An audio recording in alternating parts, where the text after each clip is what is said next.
ফরিদপুরের সদরপুরে দৈনিক প্রতিদিনের কাগজের স্টাফ রিপোর্টার সাংবাদিক আসাদুজ্জামান তুহিনকে প্রকাশ্যে নৃশংসভাবে হত্যার ঘটনায় জড়িতদের দৃষ্টান্তমূলক শাস্তি ও বিচারের দাবিতে মানববন্ধন অনুষ্ঠিত হয়েছে। আজ শনিবার বেলা ১২টায় সদরপুর সাংবাদিক মহলের আয়োজনে উপজেলা পরিষদ চত্বরে এ মানববন্ধন অনুষ্ঠিত হয়।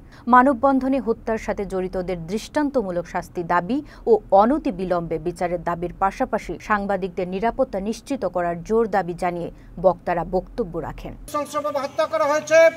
এই সাংবাদিক আসাদুজ্জামান তুহিনের হত্যাকাণ্ডের বিচারের মধ্য দিয়ে বাংলাদেশে একটা নজির স্থাপিত হোক যে স্বাধীন সাংবাদিকতার উপর যদি কোনো হস্তক্ষেপ করা হয় তার কঠিন বিচার হয়। নির্মমভাবে সন্ত্রাসীরা হত্যা করেছে। সাংবাদিক সমাজ হচ্ছে জাতির বিবেক। গণতন্ত্রকে যদি শক্তিশালী করতে হয় স্বাধীন সাংবাদিকতার কোনো বিকল্প নেই।